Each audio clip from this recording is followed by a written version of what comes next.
Au nom du Père et du Fils et du Saint-Esprit, Amen. La grâce de Jésus notre Seigneur, l'amour de Dieu le Père et la communion du Saint-Esprit soient toujours avec vous. En ce 33e dimanche du temps ordinaire, nous approchons de la fin des temps, en tout cas de la fin de l'année liturgique. Et justement pour que nous puissions nous préparer dans notre cœur au retour du Seigneur. Nous ne savons pas quand il reviendra. Est-ce tout à l'heure ou dans 1000 ans? Nous n'en savons rien. Mais nous devons être prêts dans notre cœur. Et aujourd'hui, l'Église nous propose de célébrer la journée mondiale des pauvres. Et cette journée mondiale est nécessaire à nos communautés chrétiennes, car nous devons être ce signe concret de la charité du Christ pour ceux qui en ont le plus besoin. Et c'est d'ailleurs bien ce que les chrétiens ont fait depuis l'origine, depuis le commencement de l'Église, où sans cesse ils ont pris soin de ceux dont les sociétés ne prenaient pas soin.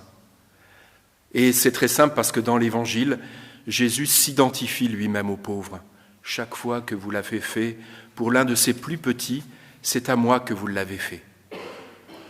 La voix des plus pauvres, c'est donc la voix de Jésus lui-même, peut-être même sa parole.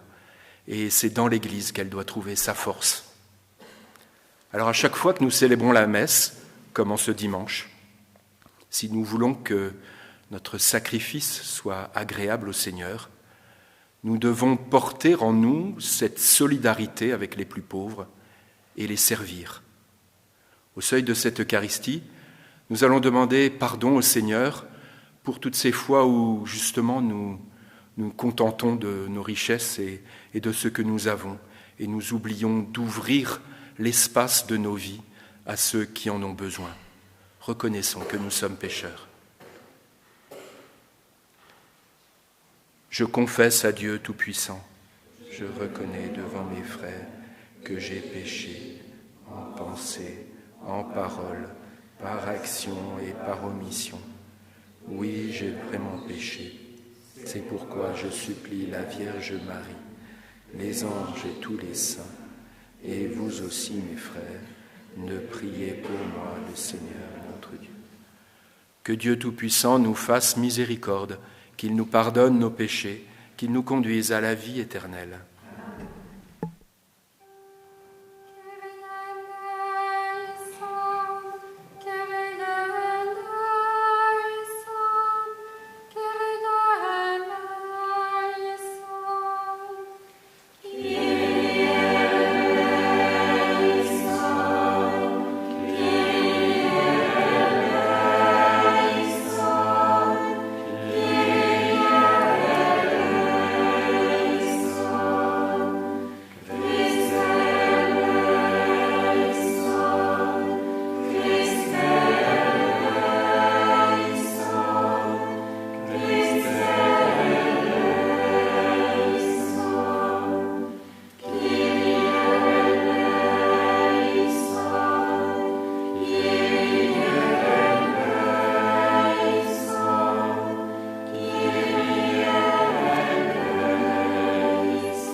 notre joie dans notre fidélité, car c'est un bonheur durable et profond de servir constamment le Créateur de tout bien.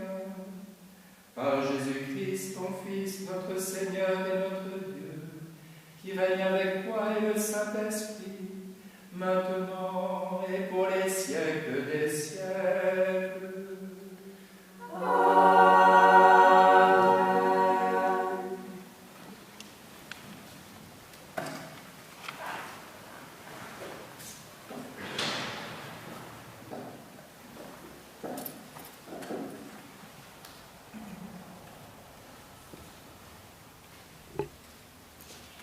Lecture du livre des Proverbes. Une femme parfaite, qui la trouvera? Elle est précieuse plus que les perles. Son mari peut lui faire confiance. Elle ne manquera pas de ressources. Elle fait son bonheur et non pas sa ruine tous les jours de sa vie.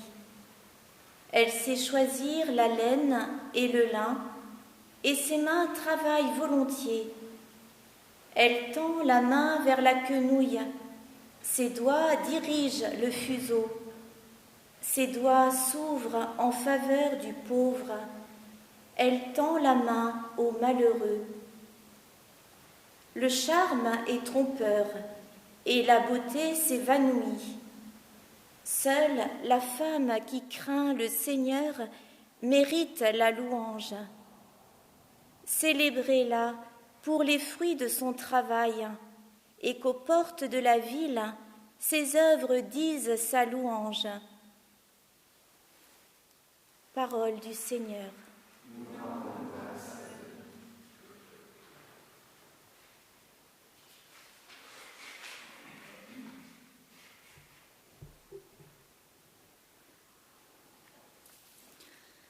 Voici le serviteur fidèle que le Seigneur a établi sur sa maison.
Ta femme sera dans ta maison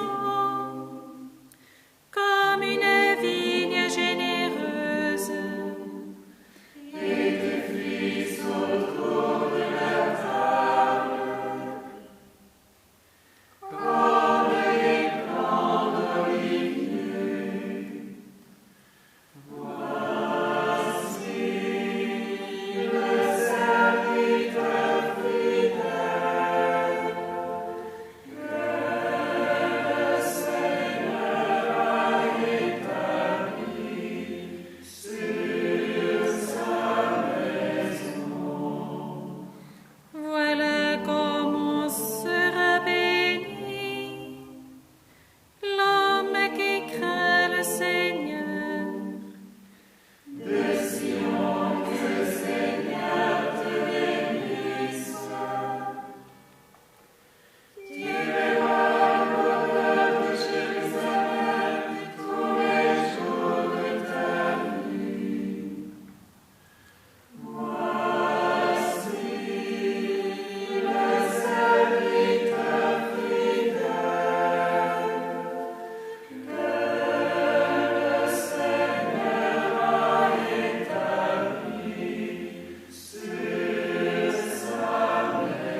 Lecture de la première lettre de saint Paul apôtre aux Thessaloniciens.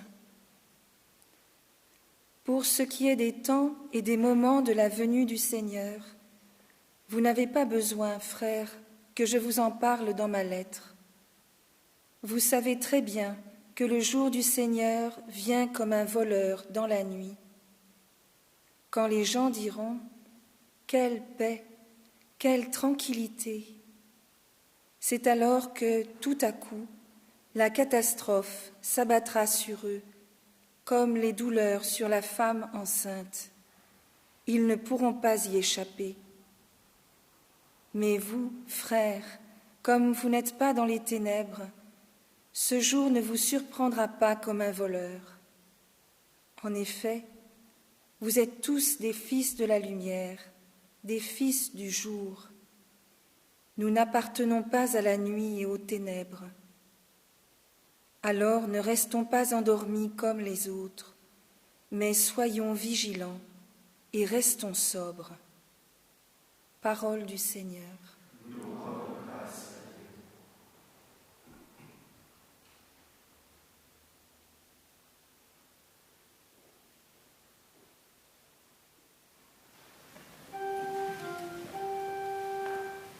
Alléluia, Alléluia, Alléluia, Alléluia.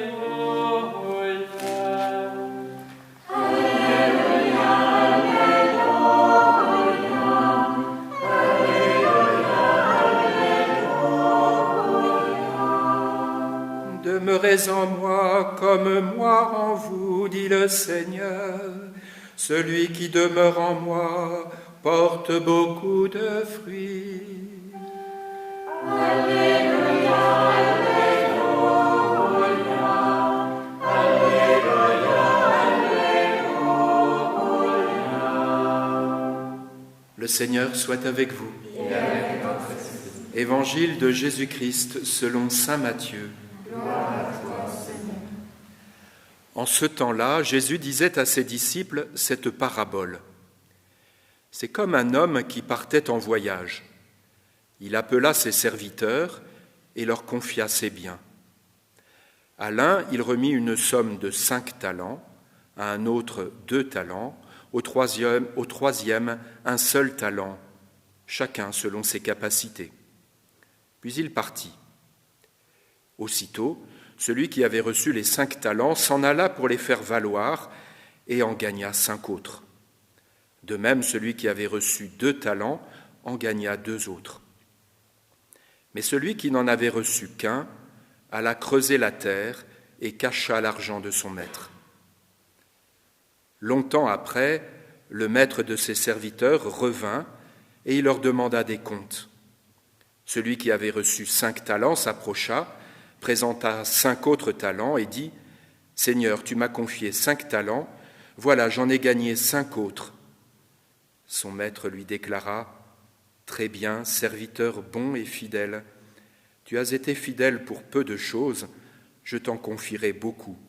Entre dans la joie de ton Seigneur. » Celui qui avait reçu 2 talents s'approcha aussi et dit « Seigneur, tu m'as confié 2 talents, voilà, j'en ai gagné 2 autres. » Son maître lui déclara « Très bien, serviteur bon et fidèle, tu as été fidèle pour peu de choses, je t'en confierai beaucoup, entre dans la joie de ton Seigneur. » Celui qui avait reçu un seul talent s'approcha aussi et dit « Seigneur, je savais que tu es un homme dur, tu moissonnes là où tu n'as pas semé, tu ramasses là où tu n'as pas répandu le grain. J'ai eu peur et je suis allé cacher ton talent dans la terre. Le voici, tu as ce qui t'appartient. » Son maître lui répliqua « Serviteur mauvais et paresseux, tu savais que je moissonne là où je n'ai pas semé, que je ramasse le grain là où je ne l'ai pas répandu. Alors, il fallait placer mon argent à la banque, et à mon retour, je l'aurais retrouvé avec les intérêts. Enlevez-lui donc son talent et donnez-le à celui qui en a 10. À celui qui a, on donnera encore, et il sera dans l'abondance. Mais celui qui n'a rien, se verra enlever même ce qu'il a. Quant à ce serviteur bon à rien, jetez-le dans les ténèbres extérieures. Là, il y aura des pleurs et des grincements de dents. Acclamons la parole de Dieu.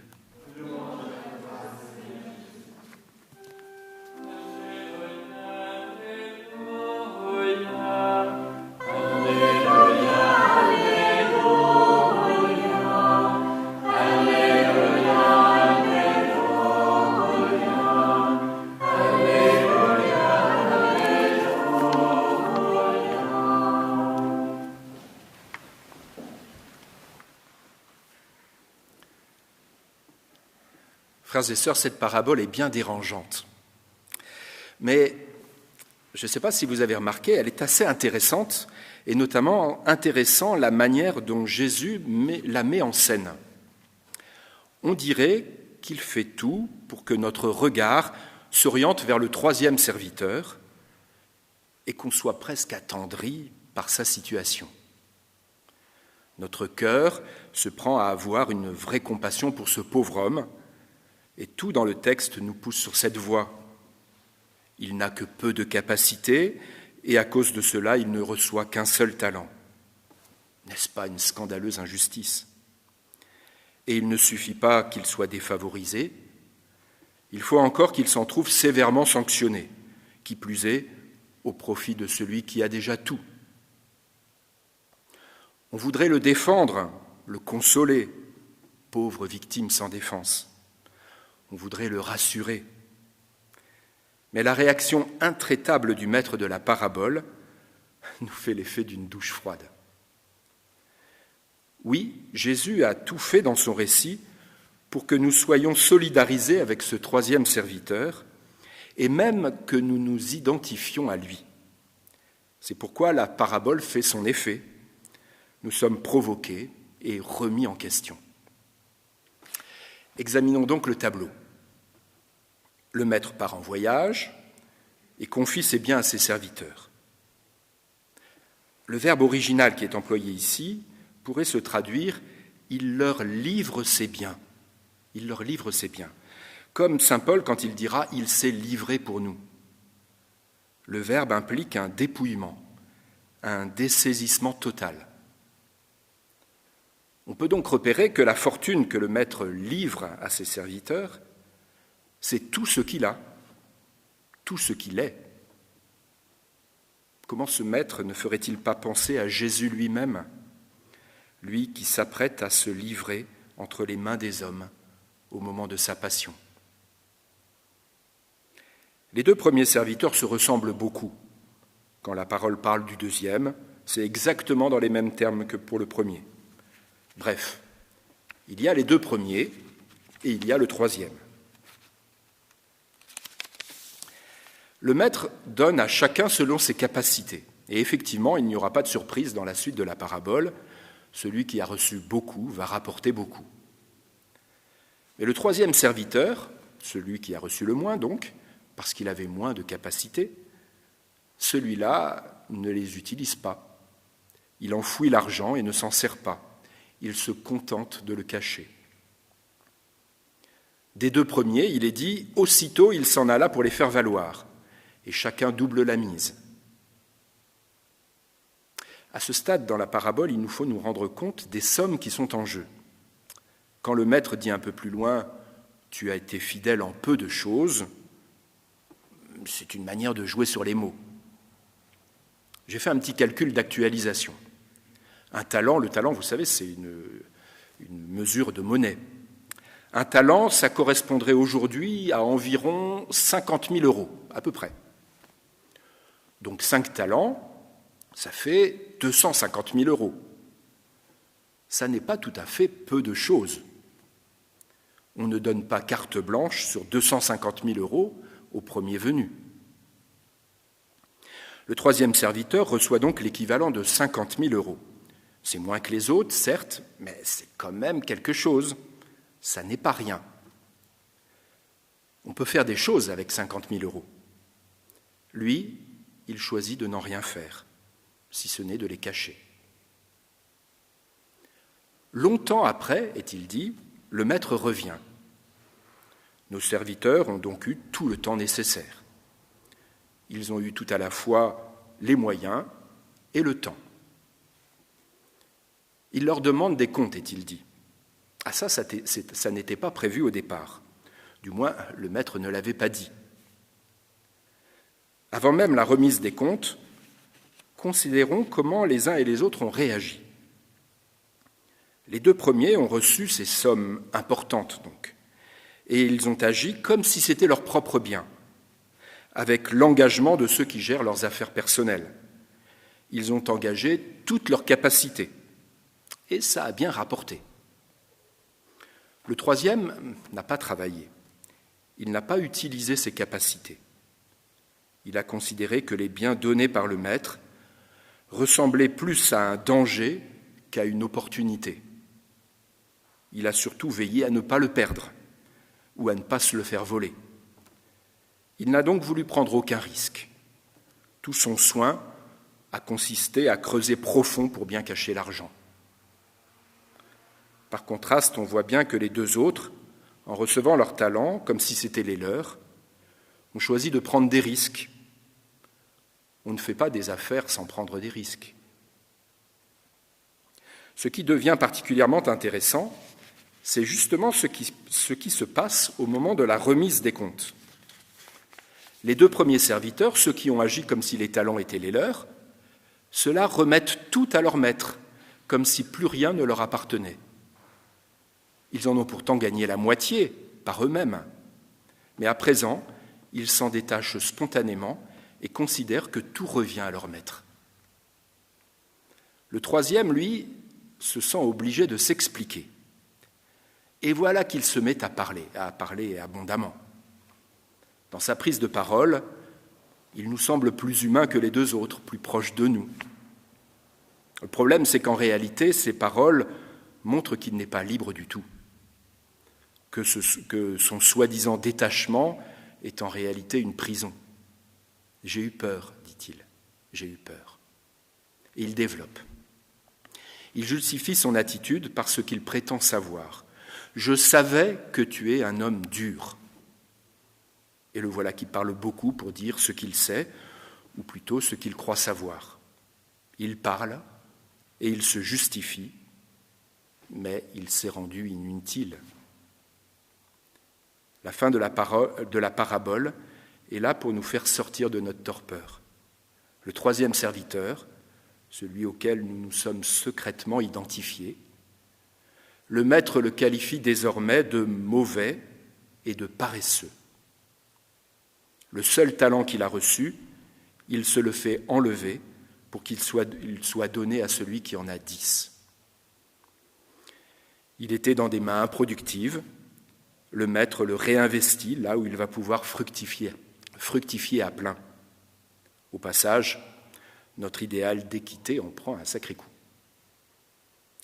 Et si les premiers entrent dans la joie de leur maître, le troisième est jeté dans les ténèbres extérieures.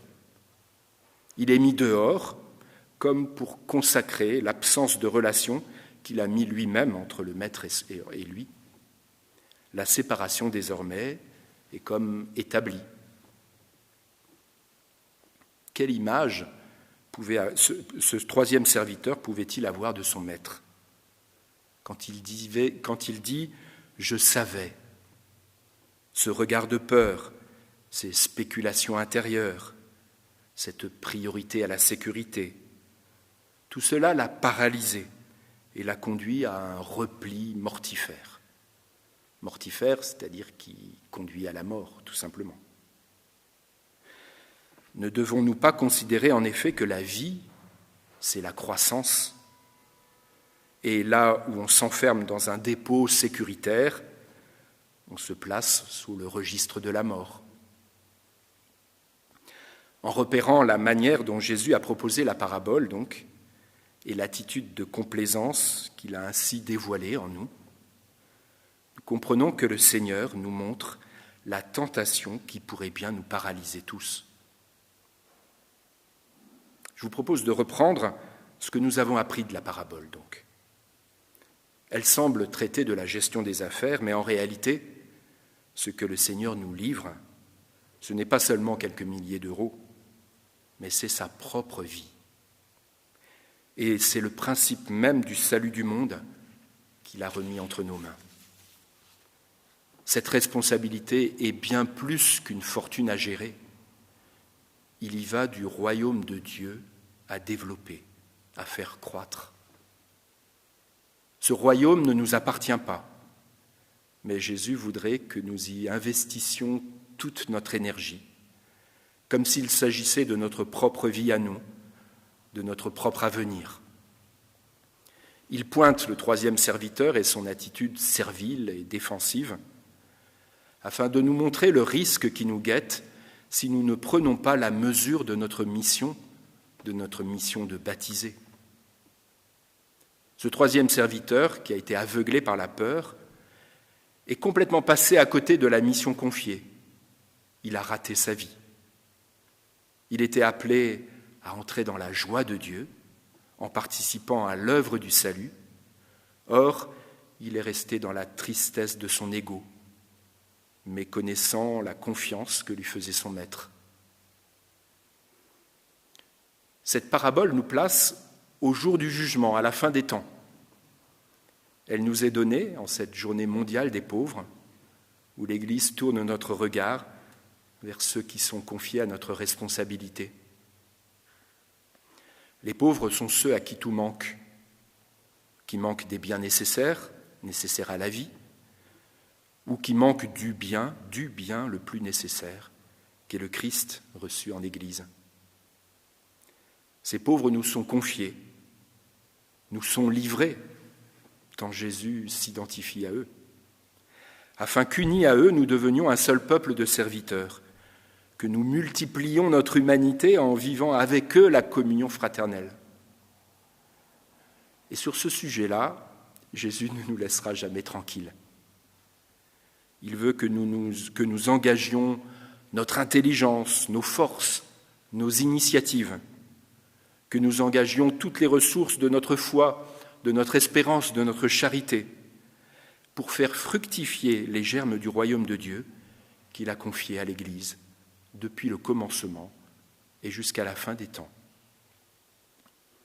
Il dévoile cette tentation d'enfouir notre vie dans la terre et de rester seul, au lieu d'utiliser sa vie pour la multiplication des biens divins, comme en un grand banquet de fête où les premiers invités, ce sont les plus pauvres. Nous sentons bien que le monde a besoin du jaillissement de la vie, je veux dire de la vie avec un V majuscule. Et c'est à nous de construire ce monde nouveau pour les temps où nous sommes, comme nos prédécesseurs l'ont fait pour les temps qui étaient les leurs. À nous de bâtir la civilisation de l'amour et de l'Évangile pour aujourd'hui, dans ce temps de crise tel que nous le vivons. Parce que c'est là que le Seigneur nous a mis, c'est là qu'il nous a donné les talents qui sont sa propre vie, son propre salut, la propre puissance de l'Évangile. Jésus nous appelle aujourd'hui, nous rappelle aujourd'hui que c'est bien sur cela que nous serons jugés, sur l'amour que nous aurons distribué, que nous aurons multiplié, que nous aurons fait fructifier. Cet amour que nous avons reçu le premier, le jour de notre baptême. Alors nous allons multiplier les pains sur la table de l'Eucharistie et puissions-nous le distribuer, ce pain que nous recevons, c'est-à-dire le Christ en personne, le distribuer jusqu'à l'infini à ceux qui sont autour de nous, y compris ceux que nous croisons dans la rue ou qui sont sans ressources. Seigneur, viens nous donner ta vie et la faire jaillir en nous et nous garder de la tentation de l'enfouir en terre. Amen.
Notre Dieu et toute notre vie, proclamons ensemble notre foi. Je crois en Dieu, le Père Tout-Puissant, Créateur du ciel et de la terre, et en Jésus-Christ, son Fils unique, notre Seigneur, qui a été conçu du Saint-Esprit, est né de la Vierge Marie, a souffert sous Ponce Pilate, a été crucifié, est mort et a été enseveli, est descendu aux enfers, le troisième jour est ressuscité des morts, est monté aux cieux, est assis à la droite de Dieu, le Père Tout-Puissant, d'où il viendra juger les vivants et les morts. Je crois en l'Esprit Saint, à la Sainte Église catholique, à la communion des saints, à la rémission des péchés, à la résurrection de la chair, à la vie éternelle. Amen. Frères et sœurs, rassemblons notre prière et prions pour le monde entier, et spécialement pour les plus pauvres.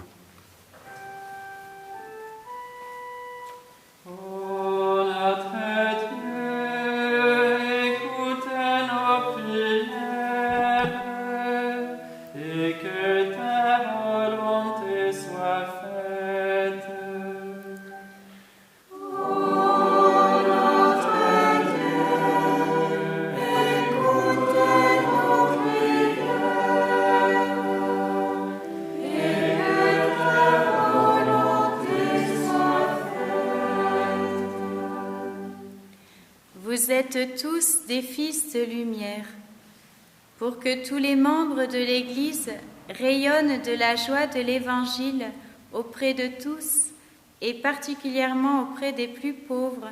Prions le Seigneur.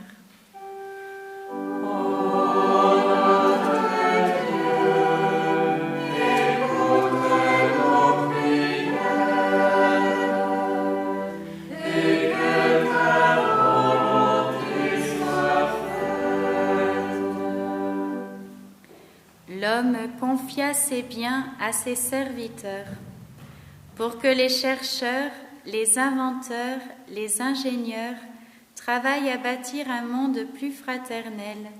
Prions le Seigneur.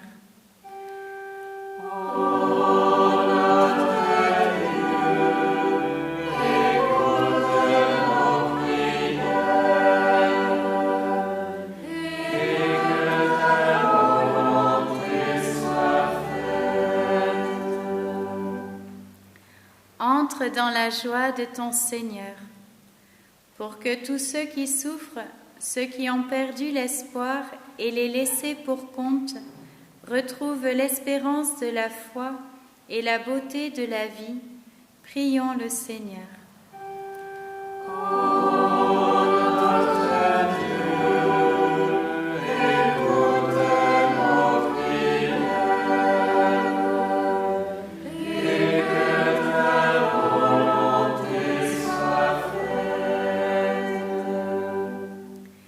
Ne restons pas endormis comme les autres, pour qu'à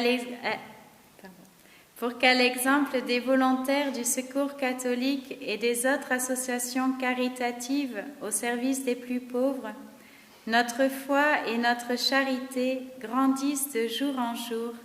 Prions le Seigneur.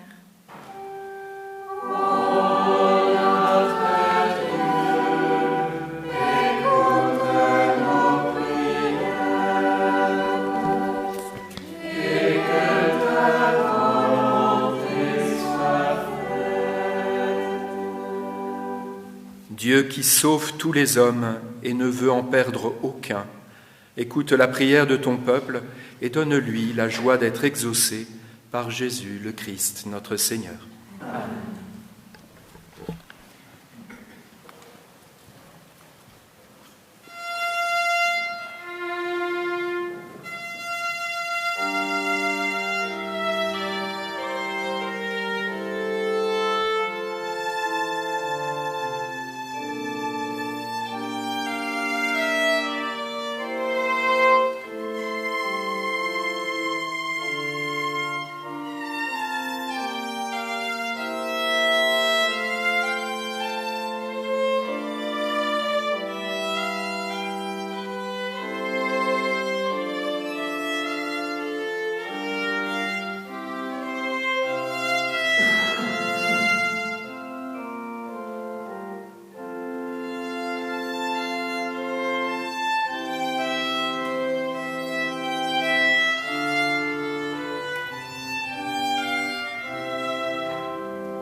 Prions ensemble au moment d'offrir le sacrifice de toute l'Église. Permets, Seigneur notre Dieu, que l'offrande placée sous ton regard nous obtienne la grâce de vivre pour toi et nous donne l'éternité bienheureuse par Jésus le Christ, notre Seigneur. Amen. Le Seigneur soit avec vous. Et avec votre esprit. Élevons notre cœur. Nous le tournons vers le Seigneur. Rendons grâce au Seigneur notre Dieu. Cela est juste et bon. Vraiment, il est juste et bon de te rendre gloire, de t'offrir notre action de grâce toujours et en tout lieu. À toi, Père très saint, Dieu éternel et tout-puissant. Oui, nous le reconnaissons, afin de secourir tous les hommes, tu mets en œuvre ta puissance, et tu te sers de notre condition mortelle pour nous affranchir de la mort. Ainsi notre existence périssable devient un passage vers le salut par le Christ notre Seigneur. C'est par lui que les anges assemblés devant toi adorent ta gloire. À leur hymne de louange, laisse-nous joindre nos voix pour chanter et proclamer.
Tu es vraiment saint, Dieu de l'univers, et toute la création proclame ta louange. Car c'est toi qui donnes la vie, c'est toi qui sanctifies toutes choses par ton Fils Jésus-Christ, notre Seigneur, avec la puissance de l'Esprit Saint. Et tu ne cesses de rassembler ton peuple afin qu'il te présente partout dans le monde une offrande pure.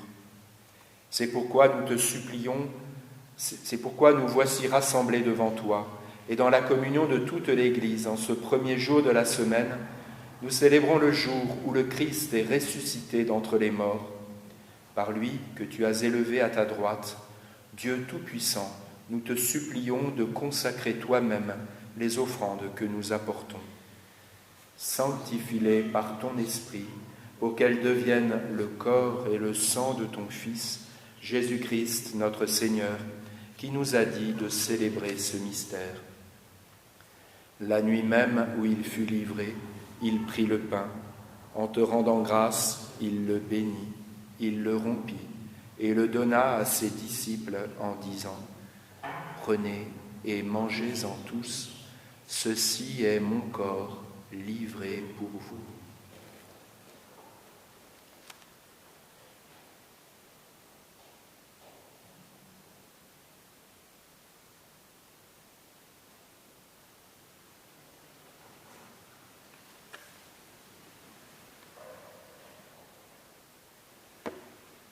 De même, à la fin du repas, il prit la coupe.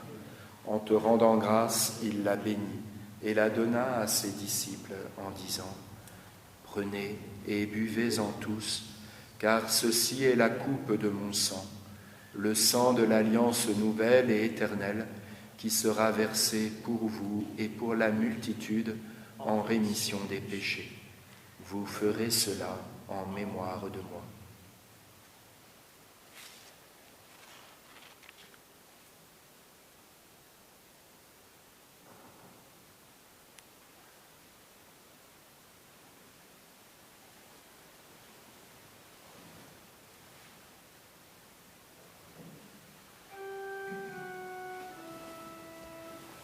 Il est grand le mystère de la foi.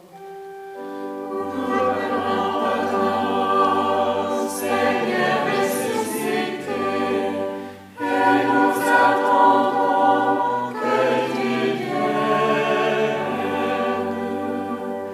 Il est grand le mystère.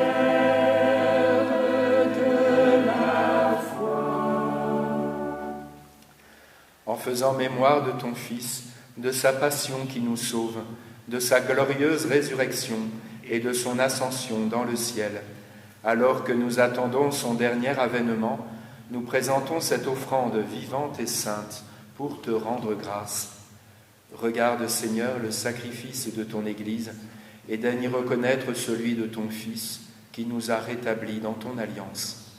Quand nous serons nourris de son corps et de son sang, et remplis de l'Esprit Saint, accorde-nous d'être un seul corps et un seul esprit dans le Christ. Que l'Esprit Saint fasse de nous une éternelle offrande à ta gloire, pour que nous obtenions un jour les biens du monde à venir, auprès de la Vierge Marie, la bienheureuse Mère de Dieu, avec Saint Joseph son époux, les apôtres, les martyrs et tous les saints qui ne cessent d'intercéder pour nous.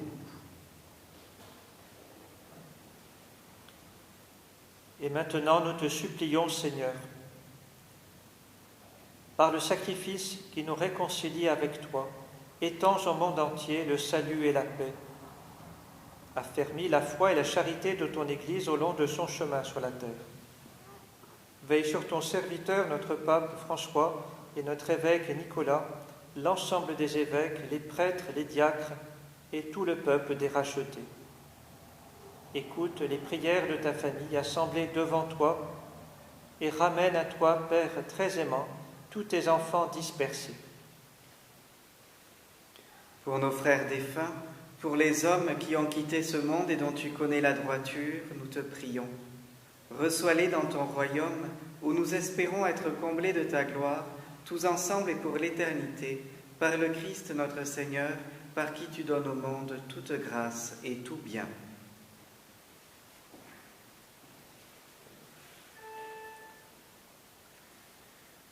Par lui, avec lui et en lui, à toi, Dieu le Père Tout-Puissant, dans l'unité du Saint-Esprit, tout honneur et toute gloire, pour les siècles des siècles.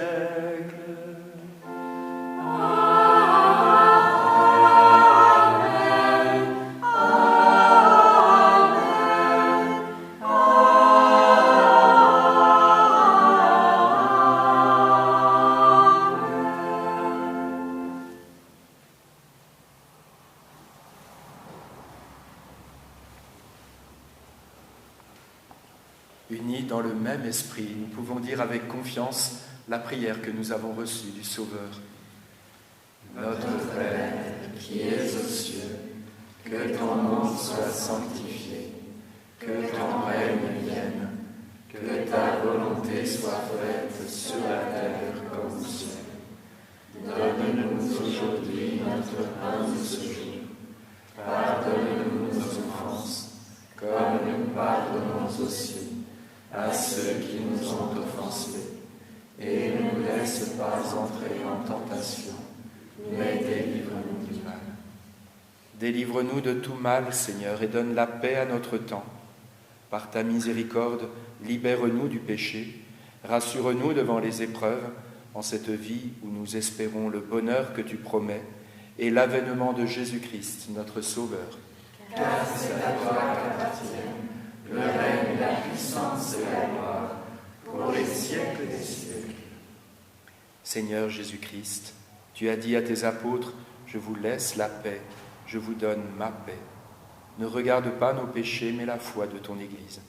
Pour que ta volonté s'accomplisse, donne-lui toujours cette paix et conduis-la vers l'unité parfaite, toi qui règnes pour les siècles des siècles. Amen. Que la paix du Seigneur soit toujours avec vous. Et avec votre esprit. Frères et sœurs, dans la charité du Christ, donnez-vous la paix.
Heureux les invités au festin des noces de l'agneau.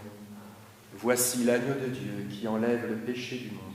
Seigneur, je ne suis pas digne de te recevoir, mais dis seulement une parole et je serai guéri.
quelques annonces pour vous rappeler que les prêtres sont disponibles pour confesser, donner la communion à partir de maintenant, après la messe, ainsi que ce soir à 17h30. Pour le week-end prochain, samedi soir, nous aurons un temps de permanence à l'église de Juillan à 18h et dimanche, donc comme aujourd'hui, à partir de 9h30 et 10h, entre 9h30 et 10h30, et puis après la messe et le soir. Je vous rappelle aussi que si vous souhaitez faire une offrande au titre de la quête pour la paroisse, vous pouvez télécharger à partir de votre téléphone mobile l'application qui s'appelle La Quête. Voilà, et vous cherchez le nom de la paroisse, ou bien cathédrale, ou bien au sein, et vous allez normalement pouvoir régler de suite. Merci, bon dimanche. Nous restons bien en communion les uns avec les autres et nous nous portons dans la prière. Je crois que profitons bien aussi des possibilités d'ouverture de nos églises pour venir prier, pour venir éventuellement rencontrer un prêtre aussi dans la semaine. Je vous rappelle que si vous voulez venir à l'église ou rencontrer un prêtre ou venir communier, vous devez cocher dans votre fiche de déplacement dérogatoire motif familial impérieux. Voilà, à ce titre-là, vous pouvez vous déplacer librement jusqu'à l'église.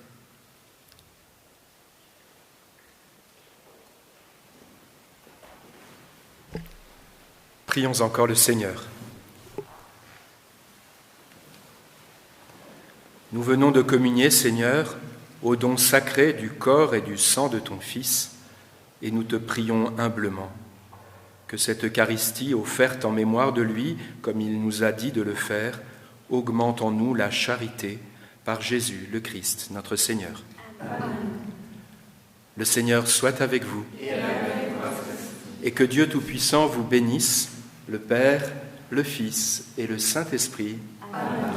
Allez dans la paix du Christ.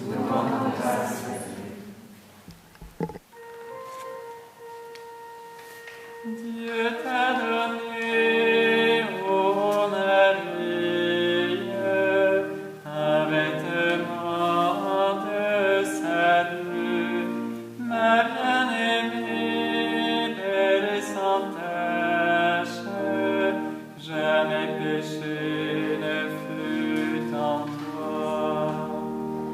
Dieu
sœur Sabine Emmanuel, elle souhaitait des devinettes pour les enfants. Alors, dans une autre parabole, Jésus dit que le maître a donné à chacun la même chose. Dans la parabole aujourd'hui, un a reçu 10, l'autre 5, l'autre 1. Alors, si ce n'était pas de l'argent, mais si c'était quelque chose de symbolique, et si c'était quelque chose que chacun a reçu, que certains, peut-être qui sont à l'école, ont enterré, que certains, pour qui c'est quelque chose d'important, et pour quelqu'un qui sont enthousiastes, qui disent « Oui, j'ai reçu ça, c'était le plus beau jour de ma vie », qu'est-ce que c'est? Les réponses, merci de nous envoyer en dessin. Alors, la réponse, ou les réponses, sont bonnes. Alors, merci de dessiner, de nous les envoyer par la photo ou mettre par la poste. Alors, qu'est-ce que ça peut être si c'était la même chose que chacun de nous en a reçu? Et pour certains, c'est magnifique. Pour certains, oh oui, moi, je ne sais pas, oh oui, c'est pas mal. Et certains ont enterré. À bientôt.